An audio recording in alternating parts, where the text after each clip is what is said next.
Մեր երկրում առաջին անգամ է, որ մենք այսպիսի հուսալի առողջության ապահովագրություն ենք բան արել, ներդրել։ Իմիջիալոց նախկինում երկու փորձ եղել է արդեն առողջության ապահովագրություն ներդնելու, ներդրվել է եւ արագ չեղարկվել է։ Չհավատակ նրանց, ովքեր ասում են, որ ընտրություններից հետո առողջության ապահովագրությունը չեղարկվելու է։ Դա բացառված է։ Մենք այսօր Տիկին Ավանեսյան, ուր եք, Տիկին Ավանեսյան։ Անայդ Ավանեսյանը առողջապահության նախարարը, ով առողջության ապահովագրության ներդրման։ Մեր մյուս գործընկերները ուր են, պարոն Միրզոյան, պարոն Կոնջորյան, պարոն Ռուբին, եթե շփվում եք մարդկանց հետ, նորմալ է, մնացեք եւ շփվեք։ Բայց եթե այդտեղ միտեղ ծառի տակ նստած ծխում եք կամ չգիտեմ իրար հետ եք շփվում, ավելի լավ է եկեք այստեղ կանգնենք։ Տիկին Ավանեսյան, դուք հիմա մենք կարող ենք հաստատել, որ ընտրություններից հետո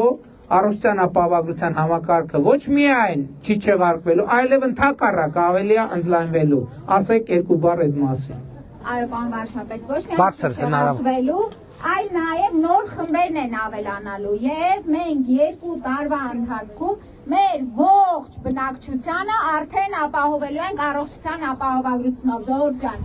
Այս հունվարի 1-ից միանալու են բոլոր աշխատողները, անկախ իրենց աշխատավարձի չափից։ Միանալու են տաքսիի վարորդները։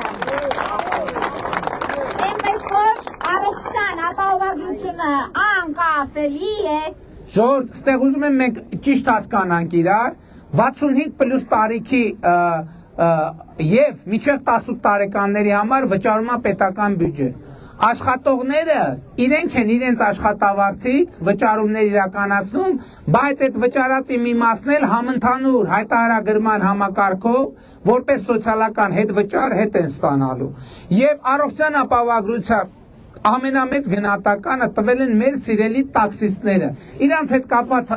բազմաթիվ խնդիրներ կան, մենք իրանց հետ կաշխատենք, լուծումներ կգտնենք փոխադարձ ընդունելի, բայց մի օր ինձ ասում են, գիտեք, ասում են տաքսու վարորդները բան են անում, ակցիա են անում, բողոքի ակցիա։ Ասում եմ, ինչի համար են բողոքի ակցիա անում։ Ասում են, պահանջում ենք, որ մեզ ներառեք առողջության ապահովագրություն։ Չեք պատկերացնի ինչքան ուրախացա, որովհետև դա առողջության ապահովագրության ամենամեծ գնահատականն է։ Ես ձեզ մի գաղտնիք ասեմ, բազմաթիվ երկրներ,